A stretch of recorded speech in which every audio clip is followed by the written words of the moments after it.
Comment mixer plus vite et de façon plus efficace avec un channel strip? C'est ce que nous allons voir dans cette vidéo. Amis musiciens, bonjour et bienvenue, Thierry de ProduireSaMusique.com. Je vous aide à créer du son pro dans le home studio et pour ce faire, j'ai écrit un guide totalement gratuit que vous pouvez télécharger avec le lien ci-dessous et qui vous donnera les bonnes bases pour bien démarrer dans le home studio et avoir un son de qualité. Et en parlant de son de qualité, on va parler aujourd'hui de la manière de mixer avec un channel strip. Alors un channel strip, qu'est-ce que c'est? Eh bien, c'est tout simplement un plugin, en l'occurrence, qui reprend le principe d'une table de mixage, c'est-à-dire que sur une piste audio, eh bien, vous avez tous les outils, sur une piste d'entrée audio, évidemment, sur une tranche audio, comme vous voulez l'appeler, vous avez tous les outils pour mixer le son. C'est-à-dire que vous avez un préamp, vous avez la compression, vous avez l'équaliseur et parfois, selon la qualité de la table de mixage, encore quelques autres effets. Ici, je vais utiliser le nouveau plugin de Wave, c'est le SSL Channel Strip, donc la nouvelle version EV2, qui est en fait une adaptation de l'ancien Channel Strip qui existait déjà sur leur série SSL 4000. Et ici, ça c'est la nouvelle version. Pourquoi j'ai choisi cette nouvelle version? Tout simplement parce qu'on est là avec un Channel Strip sur lequel on peut à peu près tout faire et qui vous permet de mixer vraiment rapidement et efficacement avec un seul plugin. Alors, c'est un nouveau plugin, je sais, je suis coupable. J'ai fait il n'y a pas très longtemps une vidéo pour dire que vous achetez trop de plugins et j'utilise un nouveau plugin. En fait, c'est pas tout à fait vrai parce que j'avais déjà cette collection, donc c'est une mise à jour pour moi. Voilà, je trouve des bonnes excuses. Non, mais surtout, j'aime le son SSL. J'ai toujours utilisé leur plugin parce que j'aime ce son agressif. J'ai eu la chance de pouvoir travailler sur des consoles SSL quand j'apprenais le travail d'ingénieur du son. Donc, c'est un son, une façon de réagir que j'aime. Mais évidemment, ça peut marcher avec d'autres channel strips. C'est ça que je voulais dire. Vous n'avez pas besoin forcément d'investir dans ce plugin-là. Vous avez très certainement dans votre logiciel de MAO un channel strip et vous avez peut-être déjà acheté d'autres channel strips, donc soit de CSSL, soit d'autres consoles. C'est exactement le même principe qu'on va voir aujourd'hui, mais on va en même temps se servir de ce EV2, ce SSL EV2, pour voir toutes les fonctions très intéressantes parce que ce plugin a quand même vraiment des fonctions qui sont très, très intéressantes et qui permettent de mixer très rapidement. Alors, la toute première chose que l'on regarde, même si ici, alors, le petit défaut, si vous voulez, de ce plugin, c'est que forcément, comme il émule, si on veut, ou qu'il est censé émuler une console analogique, ils ont garder le design analogique. Moi, c'est quelque chose qui me dérange toujours un tout petit peu parce que je trouve que c'est pas toujours très user-friendly, au niveau de l'interface. Ça, c'est le problème. Pratiquement tous les éditeurs de plugins font la même chose, c'est-à-dire qu'ils gardent le design d'origine. Il y a aussi des channel strips qui sont beaucoup plus modernes, notamment ceux chez Isotope qui utilisent un Neutron, par exemple, qui est le même principe, qui est aussi du channel strip, mais qui a une interface moderne. Il y en a d'autres, évidemment, qui utilisent ce principe qui ne cherchent pas à reproduire l'analogique. Mais ici, comme quelque part, c'est un hommage aussi à la machine, à la console, on a retrouvé le design analogique, donc c'est peut-être un tout petit peu moins facile à comprendre. Après, c'est très, très fun à utiliser, il faut quand même le reconnaître. Et puis, pour ceux qui ont l'habitude d'utiliser les consoles, ils s'y retrouvent plus facilement. Alors, la première chose qu'on a qui est très intéressant ici, c'est le signal d'entrée. Alors, évidemment, on peut régler le signal en entrée, mais on a ce bouton mic, en fait, qui est donc le signal d'entrée micro de la console et qui va nous permettre de faire saturer le son donc de façon analogique. On est un plugin digital, mais qui a donc modelé la console analogique et qui va reproduire cette saturation. Et ça, c'est très intéressant parce qu'on peut ainsi faire saturer le son. Je vais vous faire écouter directement.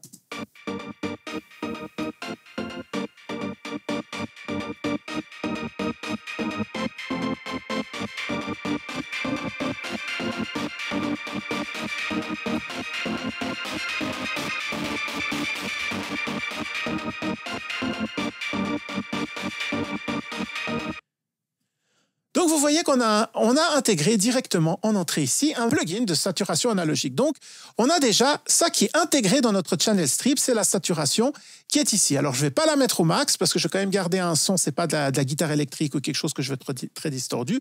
Donc, je vais le garder de façon raisonnable, mais ça me permet d'apporter déjà ça. Alors, encore une petite chose, je ne vais pas rentrer dans tous les détails du plugin, hein, toutes les routines qu'on peut faire, la façon d'envoyer les pistes avant ou après l'équaliseur, avant ou après le compresseur, toutes ces choses-là.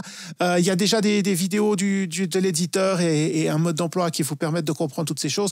Moi, ce qui m'intéresse vraiment, c'est de vous montrer ce qu'on peut faire avec un channel strip. Donc, je ne vais pas rentrer dans tous ces détails-là, mais vraiment sur le côté pratique. Donc, voilà, ça, c'est la première chose qu'on peut faire ici, c'est déjà faire saturer le son. La deuxième chose qu'on a intégrée dans notre channel strip, c'est un compresseur ici. Donc, un compresseur relativement simple. On a le ratio, donc la quantité de son travaillé, le threshold pour lui dire à partir de quand on veut qu'il travaille, et le release qu'on peut régler ici. Et juste un bouton d'attaque qui nous dit qu'il va attaquer rapidement ou plus lentement. On va tout simplement écouter, voir ce qu'on peut faire avec.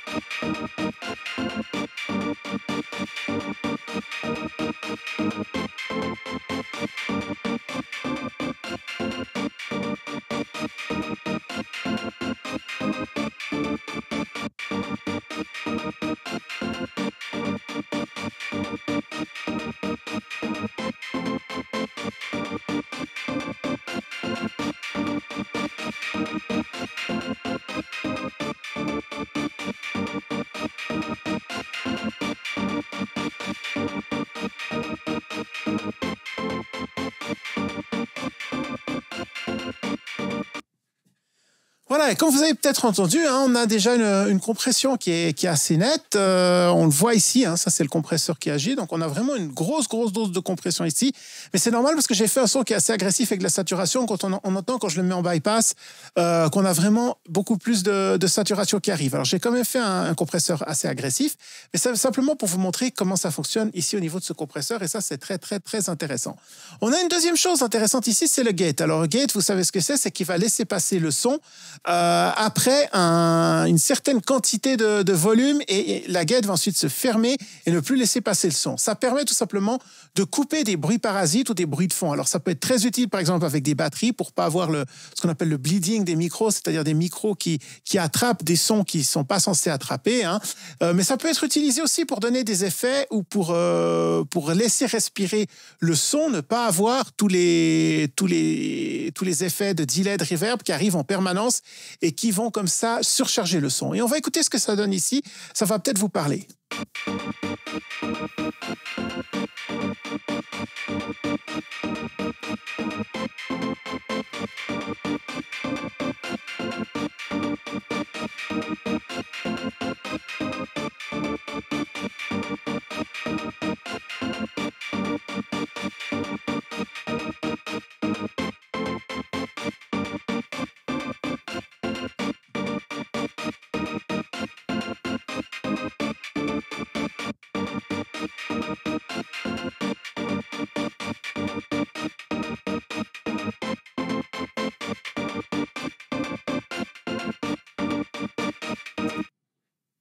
Voilà, je pense que vous avez pu entendre ici, c'est qu'on est très rapidement débarrassé d'un certain nombre justement de ces sons de reverb, de delay qui arrivent derrière. Ça permet d'avoir un son plus propre, hein. Je vais vous le faire écouter complètement bypass.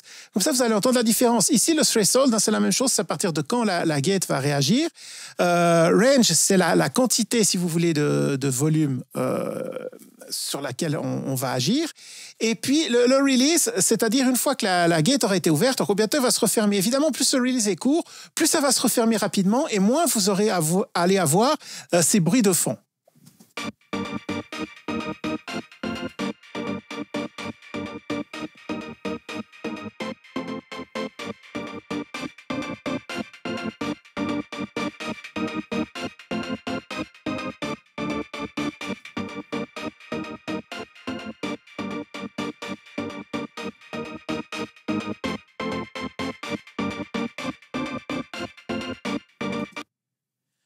Voilà, donc là, je pense que vous avez pu un peu entendre, hein, on a un son qui a plus d'impact, qui est plus au premier plan, qui a moins ces bruits de fond. Évidemment, c'est plus de volume. Ça, on verra après comment le corriger par la suite. Mais simplement pour travailler sur ce principe hein, de gate et qui nous permet, parce que quand on va augmenter le son avec la compression et le préamp ici, forcément, tous ces delays, ces reverbs qu'on a au fond, ici ça vient du synthé, mais ça pourrait venir de la pièce dans laquelle vous travaillez, eh bien tout ça va être amplifié aussi et utiliser notre système de gate va nous permettre de filtrer tout ça. On voit juste en bas encore qu'on a des filtres hein, qui nous permettent de filtrer le son en entrée ici. Cela nous permet donc de filtrer les subs, comme on voit, on part de 0 jusqu'à 350 Hz. Moi, je vais les filtrer tout simplement ici parce qu'on n'a pas besoin de ce qui vient plus bas. On pourrait les filtrer en fait de façon beaucoup plus agressive parce que si je me dis que j'ai une basse ou un kick, on va les filtrer vers 100 ici. Et puis la même chose donc sur les aigus, si on veut pas garder trop d'aigus. Là, c'est un son de synthé qui a pas mal besoin des aigus, donc je pense que je vais en garder pas mal. Mais par exemple, si vous avez sur un son de basse, vous pouvez filtrer au contraire les aigus. Ensuite, on a notre section d'équaliseur hein, qui est ici. Donc là aussi, on n'a pas tous les outils qu'on retrouve sur un équaliseur, par exemple moderne, type FabFilter Pro Q, etc. Tout ce qui est aujourd'hui, on a beaucoup plus de détails, beaucoup plus de possibilités. Ça, c'est vraiment l'équaliseur tel qu'il était sur la console. Alors, on a moins de possibilités. Par contre, on a un son qui est plus agressif et qui ressemble plus à ce son analogique. On va écouter un petit peu ensemble ce qu'on peut faire.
Voilà, et vous avez vu quelques petits réglages. Alors, c'est vraiment les réglages basiques. Hein. C'est la fréquence, le nombre de décibels en plus et en moins. Et là vous voyez, c'est la petite montagne. Hein. C'est la zone sur laquelle on va travailler sur l'aveu plus ou moins allongé. Et ici, on a donc un high shelf, un low shelf qu'on peut décider de mettre en belle ou pas. Donc, belle, hein, c'est ça, c'est notre petite montagne. Et sinon, ça travaille donc en shelf. Hein. Et c'est vraiment la reproduction de l'équaliseur d'origine. Donc, on a nos deux bandes vers le milieu, hein, les bas médiums et les hauts médiums, nos hautes fréquences, nos basses fréquences, et on travaille ainsi dessus. Donc, vous voyez ici que j'ai un tout petit peu boosté ces fréquences-là. J'ai fait un gros boost ici en cherchant à l'oreille la zone qui me paraissait bien. Et par contre, ici, j'ai diminué un petit peu dans une zone où on était un peu un son un petit peu flou, un petit peu boxy, comme on peut dire aussi. Donc, j'ai filtré ça pour avoir un son un peu plus net qui avait un petit peu plus d'impact. Donc, vous voyez qu'avec ce channel strip, on peut tout faire. Donc, on peut saturer le son, on peut le compresser, on peut rajouter notre gate, filtrer ce qu'on n'a pas envie d'avoir dans les basses et les aigus, équaliser tout ceci. Et on a encore une petite surprise, un petit cadeau final qui est dans cette section-là. Puisqu'on a un imageur intégré, si on veut. Tout simplement, on peut régler ici notre son. Alors, quand c'est standard, ici, c'est le stéréo normal. plus on se rapproche du mono, plus le son devient, vous allez deviner, mono évidemment. On peut aller ici à l'opposé et inverser la gauche et la droite. Donc, on aura un son stéréo, mais inversé gauche-droite. Donc, si les effets que vous aviez à gauche et à droite, vous avez envie de les avoir du côté opposé. Ça peut être utile, par exemple, si d'un certain côté, vous avez déjà des fréquences utilisées par un autre instrument. Eh bien, des fois, inverser l'image permet de dégager ces instruments et de donner de la place. Et puis, vous avez ces deux boutons à côté, Extra Wide. Eh bien, tout simplement, ça va faire un imager intégré qui va exagérer le champ stéréo quand on l'engage. Et puis, ce filtre qui va lui dire, en principe, on doit l'utiliser avec l'Extra Wide, ça va lui dire de filtrer les basses fréquences pour ne pas qu'elles soient touchées par cet effet d'Extra Wide. Pourquoi? Parce que nos basses fréquences, très souvent, même quand on utilise un imager, on veut garder nos basses fréquences centrées. Parce que si on a trop de basses fréquences qui sont étalées, on a une image qui commence à devenir brouillée, un son qui est beaucoup moins net. Et c'est pour ça qu'on veut généralement garder nos basses fréquences hors du travail de l'imager. Ça, c'est quelque chose qu'on retrouve souvent sur les imagers. Et ici, ça a été intégré. Donc ça, c'est vraiment un petit bonus qu'on a ici qui n'était pas sur la version précédente et qui est vraiment très, très agréable parce que du coup, on n'a pas besoin de rajouter encore un plugin d'imager. On peut vraiment tout faire sur le même plugin. Alors, je vais peut-être juste vous faire écouter un peu ce que ça donne. Alors là, on a déjà un son de synthé qui est assez étalé, donc ça va peut-être trop l'étaler du coup, mais c'est pour la démonstration.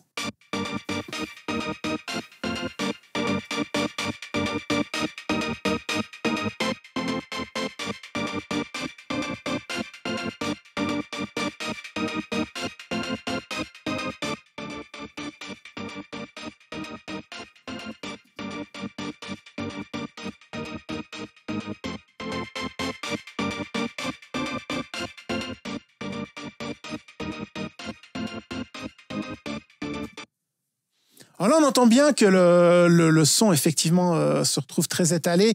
Un petit peu trop, hein, on entend que cette mélodie un peu lead au milieu a tendance à s'étaler un petit peu beaucoup par rapport à ce que je veux faire là, mais c'est normal parce que le son d'origine était déjà comme ça.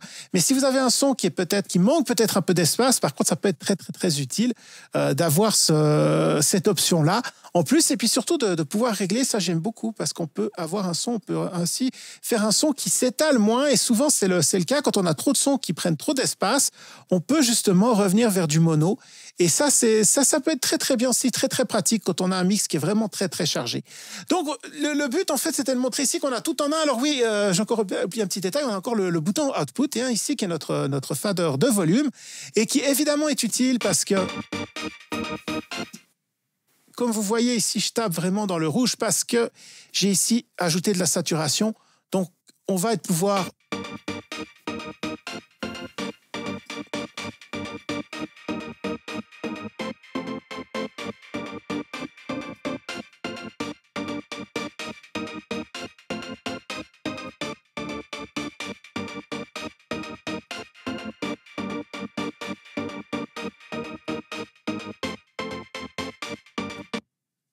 On va pouvoir donc ainsi garder notre son directement sous contrôle ici et pas avoir forcément besoin d'agir au niveau ici. Ça, c'était la balance que j'avais pris d'origine quand j'ai fait mon rough mix. Donc, j'ai pas trop envie de la toucher parce que sinon, il faudrait que je reprenne la balance avec tous les autres instruments.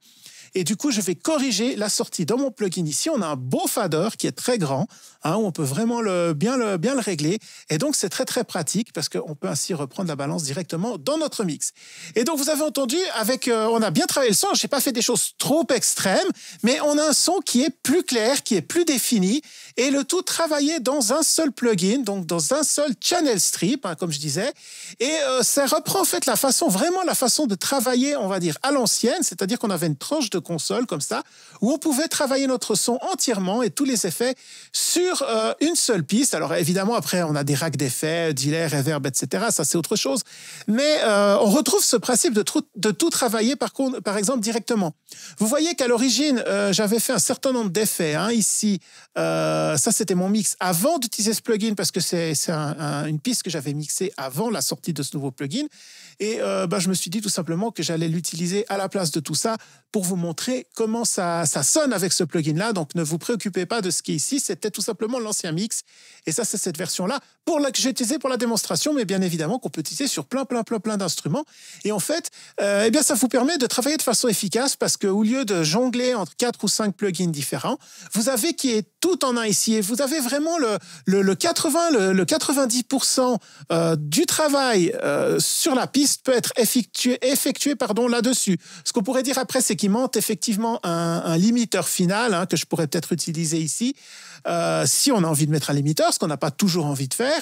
Et puis, évidemment, après, on peut rajouter d'autres effets. On peut faire des effets de delay, de reverb, etc., utiliser des scènes. Ça, c'est autre chose, évidemment, comme je vous avais dit avant. Mais le travail de base, qui est vraiment le travail de sculpter et de nettoyer le son, vous pouvez tout le faire à l'intérieur d'un seul plugin. Encore une fois, ce SSL 4000 Channel Strip chez Waves, et il existe des SSL, des strips SSL chez d'autres éditeurs. Il existe des strips d'autres fabricants de consoles, hein, et il existe des strips beaucoup plus modernisés, comme je vous ai dit avant. Et tout ça, c'est exactement le même principe. C'est l'avantage de travailler sur un seul plugin et de ne pas avoir à jongler entre divers plugins pour créer son son, pour travailler son son, pour avoir quelque chose de vraiment défini. Et moi, je trouve vraiment qu'une fois qu'on est habitué à travailler comme ça avec un outil de base qui nous sert vraiment à sculpter, on gagne du temps parce qu'on ne perd plus du temps à essayer 4, 5, 6 plugins différents, à mélanger, à retoucher, à plus savoir comment ça fonctionne. Et ça permet d'être plus efficace. Et une fois qu'on maîtrise bien le plugin, qu'on sait exactement comment ça va réagir, à partir de quand l'équaliseur va vraiment s'entendre, à partir de quand le compresseur va vraiment travailler, idem, la façon de réagir des gates, tout ça, à mesure que vous l'utilisez, vous allez le savoir presque automatiquement, même sans entendre, vous allez directement savoir où il faut régler. Évidemment, il faut toujours écouter après, on est d'accord, mais vous allez, c'est simplement pour vous expliquer qu'on a cette capacité de tout de suite comprendre et de tout de suite réagir. Et ça, c'est vraiment très, très bien et très, très important et un gros avantage de ces channel strips. Voilà, j'espère que cette vidéo un petit peu particulière, qui est à la fois la démo d'un nouveau plugin et à la fois un peu un tutoriel, vous aura aidé à comprendre le principe. Moi, je vais m'amuser avec ce plugin-là sur mes nouvelles productions, voir le pousser un peu dans ses derniers tranchements pour voir comment il fonctionne. Peut-être qu'il y aura d'autres tutoriels avec dans le futur. Si vous avez des questions, n'hésitez pas à les laisser en commentaire. Et je vous remercie d'avance si vous vous abonnez, si vous laissez un petit like, ça fait toujours plaisir et ça motive pour la suite des vidéos. Et puis, je vous dis à très bientôt et en vous souhaitant de bien vous amuser avec vos channel strips. À bientôt. Bye bye.